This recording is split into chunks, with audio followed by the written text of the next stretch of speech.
Terminator Genesis démarre dans le futur dystopique propre à la saga et il nous présente John Connor et Kyle Reese beaucoup moins charismatiques qu'à l'accoutumée. Et on nous resserre le scénario de base, Kyle qui va dans le passé dans les années 80 pour sauver Sarah Connor du Terminator, sauf qu'à son arrivée, Sarah elle est déjà au courant de tout le bordel des voyages temporels. Elle a dégommé le T-800 de 1984, elle se cache d'un T-1000 made in AliExpress, mais qu'est-ce que c'est que ce carabistouille, se dit alors Kyle Reese. En fait Sarah a déjà expérimenté la tentative de meurtre de la part d'un T-1000 quand elle était gosse, il y a Schwarzy T-800 qui l'a sauvé et du coup, c'est son garde du corps attitré. Résultat, Reese se fait embarquer par Sarah et le T-800 nommé Papy par Sarah, bordel qui est le surnom indigne d'un Terminator, se font poursuivre par le T-1000 asiatique qui, comme Robert Patrick, les poursuit tel un Michael Myers en manque de babysitter. Le trio tend finalement un piège au T-1000 et se prépare à sauter dans le futur pour contrer les plans de Skynet, alias Genesis. Sauf qu'une fois en 2015, ils se font arrêter par la flicaille pour nudisme sur autoroute, puis délivré par John Connor qui s'avère être en fait un nouveau modèle de Terminator. Paye ton respect des personnages, bordel! En gros,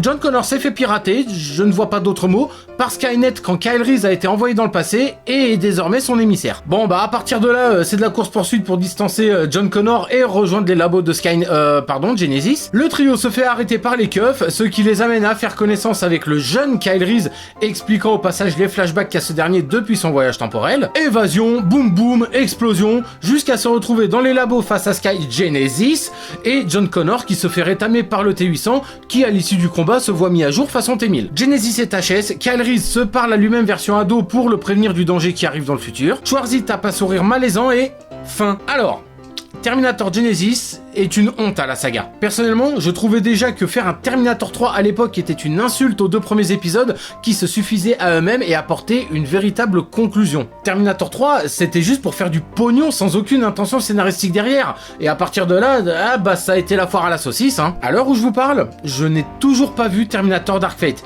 Et je m'y refuse, tant Genesis a été un échec et, qui plus est, ne s'inscrit même pas dans la continuité de la saga, alors que James Cameron lui-même avait dit lors de la sortie du film que c'était un très bon épisode. Mais couille sur ton front, ça fait le dindon, Cameron, t'as juste empoché ton chèque pour dire de la merde. Terminator Genesis est le genre de film ne faisant pas honneur à une saga d'anthologie, allant à l'encontre de tous ses codes et se torchant le cul avec au passage. Imaginez un peu si demain un Retour vers le futur 4 venait à voir le jour, et supprimer au passage tous les événements qui se sont déroulés dans les 3 premiers.